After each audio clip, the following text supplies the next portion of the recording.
Bonjour et bienvenue sur Mali Actu TV. Je suis Oumou Kamara. Trois nations sahéliennes viennent de redessiner la carte géopolitique de l'Afrique de l'Ouest en créant leur propre passeport commun, marquant ainsi une rupture historique avec des décennies d'intégration régionale. Le 29 janvier 2025 marque un tournant décisif pour le Mali, le Burkina Faso et le Niger. Ces trois pays membres de l'Alliance des États du Sahel ont officiellement lancé leur passeport commun, mettant fin à 49 ans d'intégration ouest-africaine au sein de la CEDEAO. L'annonce a été faite par le président en exercice de l'AES, le général Assimi Goïta. Ce nouveau document biométrique, conforme aux normes internationales, matérialise une rupture que beaucoup pensaient encore évitable il y a quelques mois. Le timing n'est pas anodin puisque ce lancement coïncide précisément avec l'expiration du délai de retrait de la CEDEAO. Malgré les tentatives de dernière minute d'Abuja pour maintenir le dialogue ouvert avec les trois pays, concrètement, ce passeport AES représente bien plus qu'un simple document de voyage.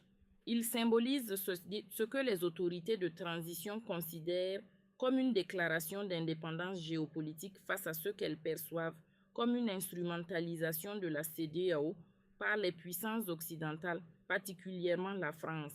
Il faut préciser que les sanctions imposées après les transitions militaires ont été vécues comme une humiliation par des populations qui luttent quotidiennement contre le terrorisme avec des moyens souvent dérisoires. Cette frustration a alimenté un sentiment anti-occidental qui dépasse aujourd'hui les seules élites dirigeantes.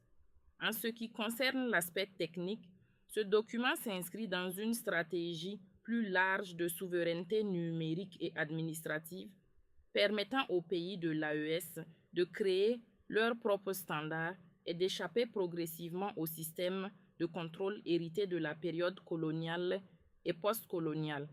Cette initiative intervient dans un contexte où le Sahel est devenu l'épicentre des rivalités mondiales.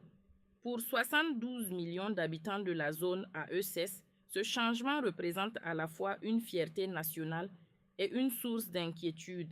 Les commerçants du corridor Abidjan-Ouagadougou-Niamey, dont les activités font vivre des millions de personnes, observent avec attention cette évolution qui pourrait affecter la fluidité des échanges transfrontaliers. Sur le plan géopolitique, ce passeport envoie un message clair aux capitales occidentales sur la fin du paternalisme, tout en signalant aux partenaires alternatifs comme la Russie et la Chine que le Sahel est ouvert aux affaires, mais selon ses propres conditions. L'évocation d'une future monnaie commune AES, bien qu'hypothétique, révèle l'ambition de créer un pôle économique autonome au cœur de l'Afrique. Cette dynamique inquiète la France qui voit son influence sahélienne lui échapper définitivement, préoccupe les États-Unis dans leur rivalité avec la Russie et la Chine et pose un défi à l'Union africaine pour maintenir l'unité continentale. La CEDEAO se retrouve amputée de 40% de son territoire et fait face au risque que d'autres États membres soient tentés par l'aventure si l'AES réussit son pari. Voilà pour cette actualité. Pour suivre l'évolution de ce dossier et retrouver l'ensemble de nos articles, rendez-vous sur maliactu.net. Je suis Oumou Kamara, merci de votre fidélité et à très bientôt sur Mali Actu TV.